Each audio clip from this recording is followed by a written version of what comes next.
L'industrie musicale traverse une mutation sans précédent. Là où à l'époque les majeurs avaient le monopole, aujourd'hui, avec les réseaux sociaux, tout change. Mais derrière les vues et les partages, c'est une vraie mécanique qui se cache derrière.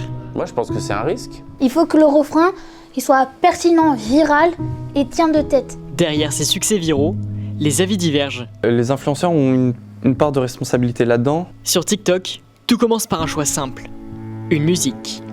Dylan est community manager. Il a créé le phénomène il y a quelques temps, avec une trend qui a été reprise par des milliers d'utilisateurs.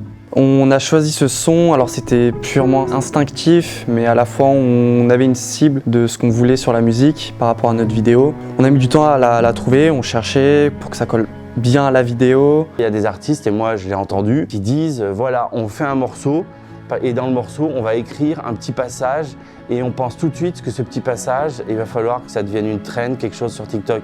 En quelques heures, la vidéo de Dylan performe et la trend émerge rapidement. Les vues commencent à monter au fur et à mesure. Si tu trouves pas la bonne instru, c'est mort. Là vraiment c'est mort, tu te flanches direct.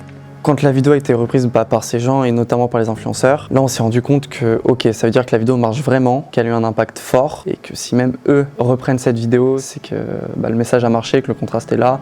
Mais cette logique pose une question. Qui décide vraiment du succès d'un morceau ? Un artiste, ça s'arrête pas à quelques mots pour faire une trend, quoi. Derrière, faut que l'artiste il est amené à, au-delà de faire peut-être un EP, un album, c'est être aussi sur scène.